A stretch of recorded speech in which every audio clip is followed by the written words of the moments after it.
lore highlights from the Dragonflight Codex. So this is the new, lore outside of the game, but lore about the game book. So this book is interesting. It's not some kind of book written by the Titans or something. This book is actually written from the perspective of Khadgar. Our friendly mage who floats around in a bubble with his head or whatever it is. And he wrote about the dragons and everything he's kind of discovered throughout his time in the Dragon Isles. And he's discovered some interesting things. Some things that we already knew and some things that maybe NPCs had no idea about but now are figuring out. And some new things, perhaps, that we didn't know about. Anyways, the Codex gets into, as I said, presents itself as a book written by Khadgar himself through all of his learnings from what he got from the Dragon Isles and everything else that we've done here in the Dragonflight expansion. Proto-dragons, his first order of business was to address them as Primal Dragons. No more Proto-Drakes. That's not even a term that's used anymore. Blasphemous. We're calling them Primal Dragons, and essentially this kind of codifies the fact that dragons are originally born of the elements. Right, so these dragons are known as Primal Dragons. Dragons who found their way back to the elemental planes, which changed their physiology. That's their origin story. That's kind of where we found out that dragons they originate from. Now, the book does suggest that phoenixes from the Firelands also followed a similar process to become the way they are. So it's interesting that we're relating phoenixes to dragons here. Meanwhile, storm dragons of Stormhain, the Thorgnir, are not treated as such. So maybe the storm dragons of Stormheim are more related to Alexstrasza type of dragons, more Titan-influenced dragons, as we consider them. Considering the Primal Dragons and not just the Incarnates have distinctly element features, suggests that their change is of their own physiology. We suspect the elemental plane may be involved somehow. It doesn't really get into how the Primal Incarnates got their powers. We still don't really know where that necessarily came from. But we do know that dragons' origin stories, in essence, are from the elements. Now, Galakron's story has been officially, fully canonized in this book as well.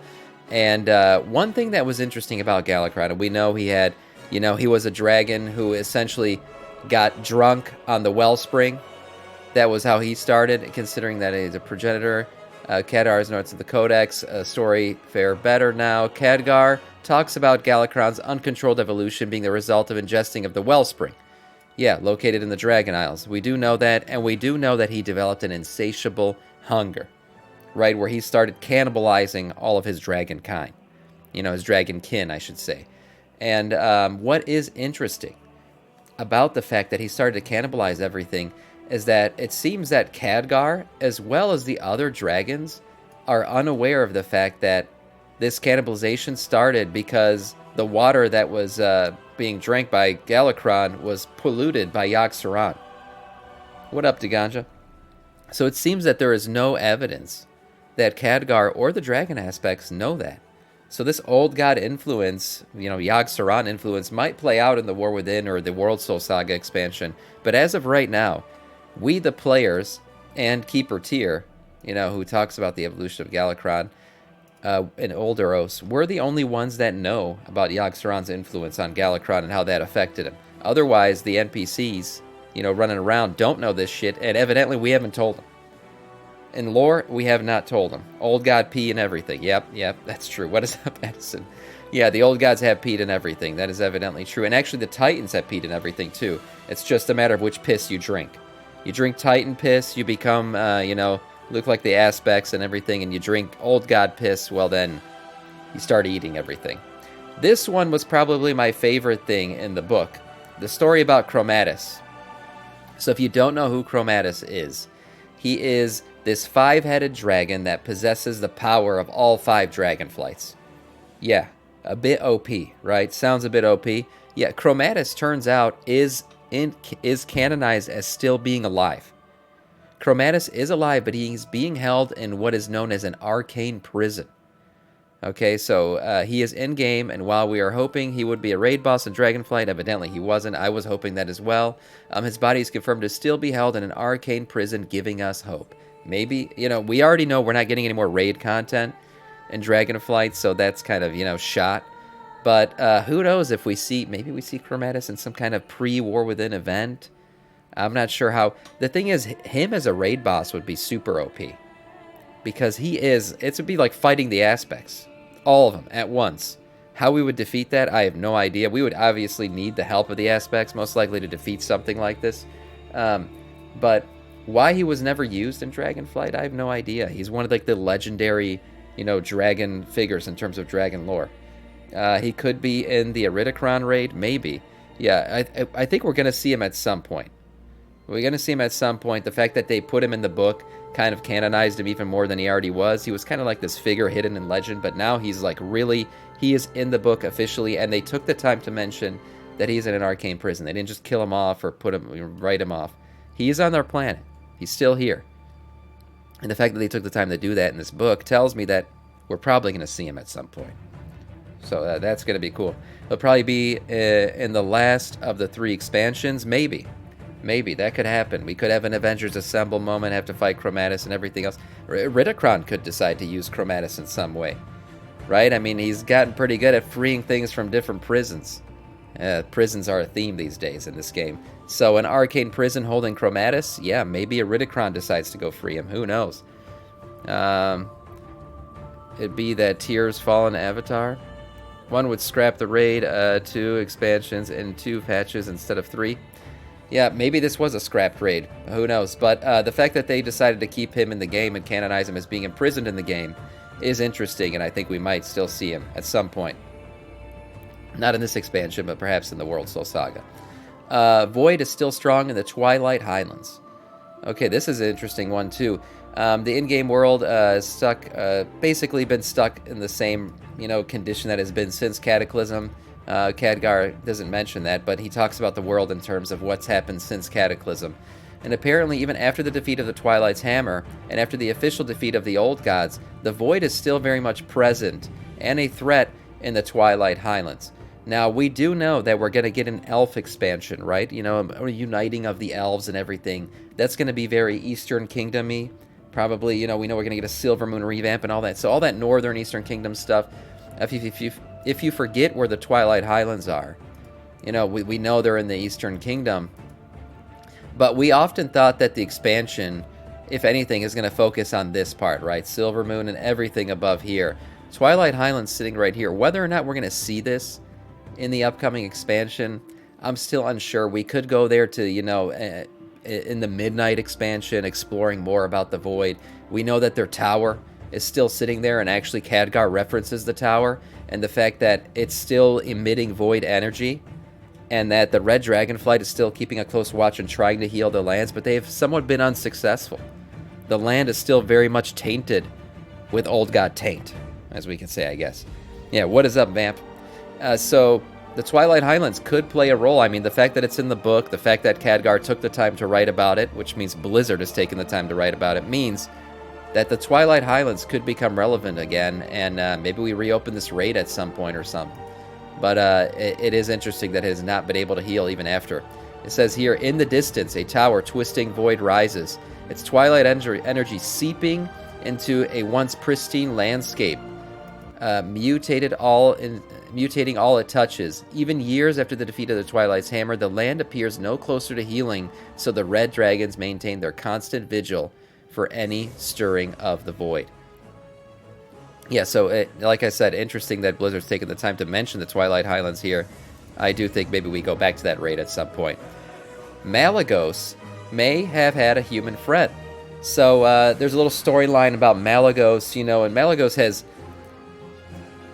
if you don't know his history, there was a time where he believed that, mortals cannot dabble in magic. Almost like a Voldemort storyline where he taught a mortal how to use magic, and then he found out this mortal was using it for evil. So he kind of decided, well, I'm not going to teach magic anymore. Well, it turns out that this story is now canonized. That after Malagos basically lost his all of the people of his Dragonflight, almost the Blue Dragons almost got completely killed off, he had formed a friendship with a human for some time after the death of the flight, which caused him to isolate himself in the Nexus.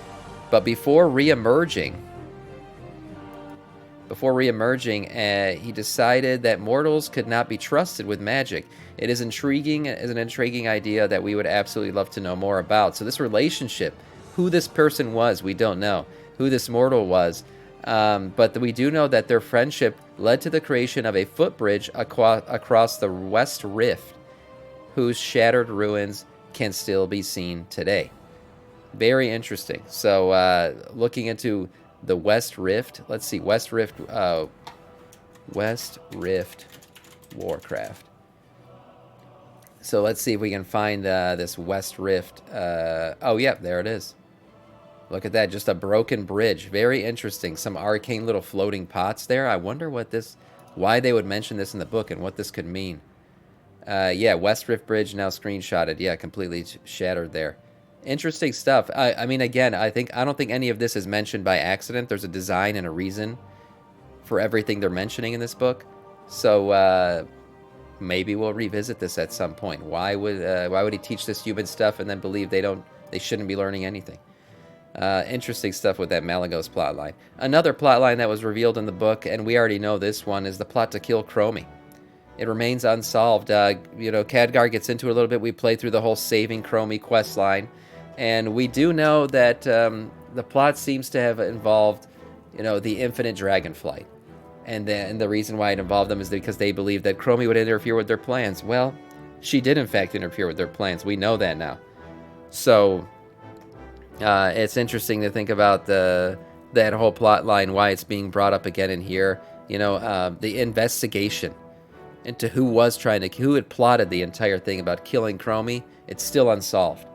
And the fact that it's being mentioned in the book as unsolved means maybe we are going to find out who is behind this plot, why they wanted Chromy dead, why the Infinite Dragonflight is so interested in, bringing about Iridikron. Not Iridikron, sorry.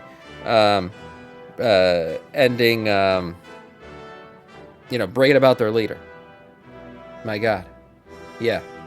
Murozond. Yes, thank you.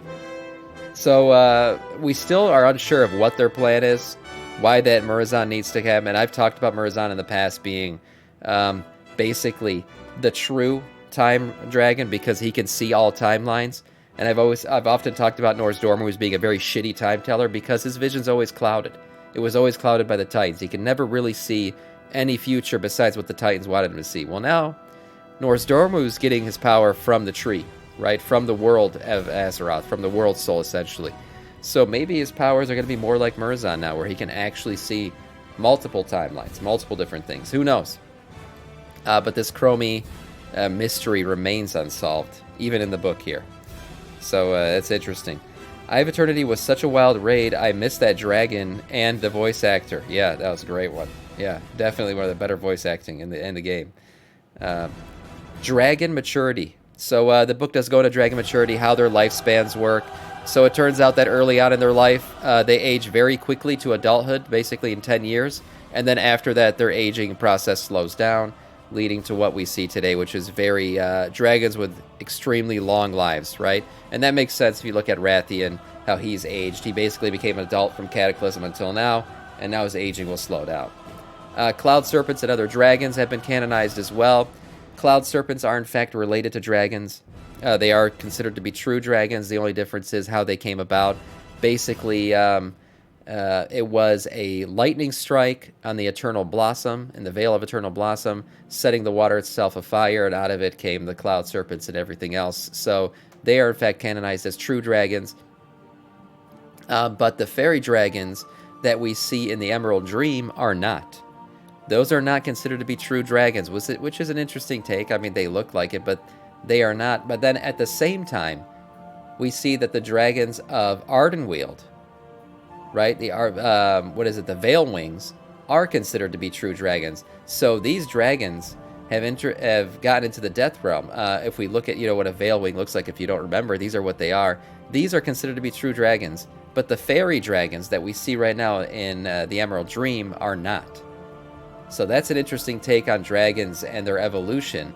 And how did dragons get into the Shadowlands? We have no idea. Did they die to get there and that's their resurrected form? I have no idea. The book didn't really get into that. But it does mention that, serpents and these veiled dragons are in fact related to dragons in the same way as other dragons are. So interesting take. Maybe we'll learn more about these, where in fact the fairy dragons come from. Dwarves, and the last thing is dwarves should send Tarantaz home. So if you don't know the lore between Alexstrasza and the dwarves, there was a time where the dwarves were basically using her to breed more mounts. Yeah, so Alexstrasza, former consort, Tarantaz, was held in Grim Batol when the Dragon Maw were using her to breed their mounts. Sorry, the Dragon Maw, yeah, the Orc boys. During Alexstrasza's escape, Tarantaz sacrificed his own life to buy her time, ensuring her freedom. Tarantaz remains where he was discovered later by the Explorers League. So the dwarves, I think I misspoke. I said the dwarves. The orcs were the ones holding her. The dwarves ended up helping her get free. She was freed, right? Got out. Tarantaz, her mentor, sacrificed himself to allow her to be freed. And then his skull was later discovered by the Explorers League. That skull is still on display in Ironforge. So that lore has not been changed in any way. That skull is still there. And basically the book gets into, maybe that skull should be returned. Alexstrasza has not mentioned it, really. Just the writer here says, Alexstrasza has been mainly toothless for the most part. Hasn't really demanded anything of anybody. But it was interesting that skull was mentioned. The story, recanonized the whole story of Alexstrasza's imprisonment, the breeding of her, and the creation of mounts and all that stuff. Remember, that was a very controversial quest line. People were talking about that. It was a quest line about rape, essentially. So that stuff had been changed a little bit in the games. But in the book here, it's still mentioned that shit did happen. The Dragon Maw orcs were kind of, using her to make babies. And using those babies as mounts. So very interesting that stuff is still in here and is essentially, written down by Khadgar to canonize it. That is it, really. The book itself, reveals a lot of stuff about dragons. My favorite part is probably the Chromatus storyline. I'm glad that is, officially in the game. He's still alive, and at some point we'll get to deal with him, even though we didn't deal with him in Dragonflight.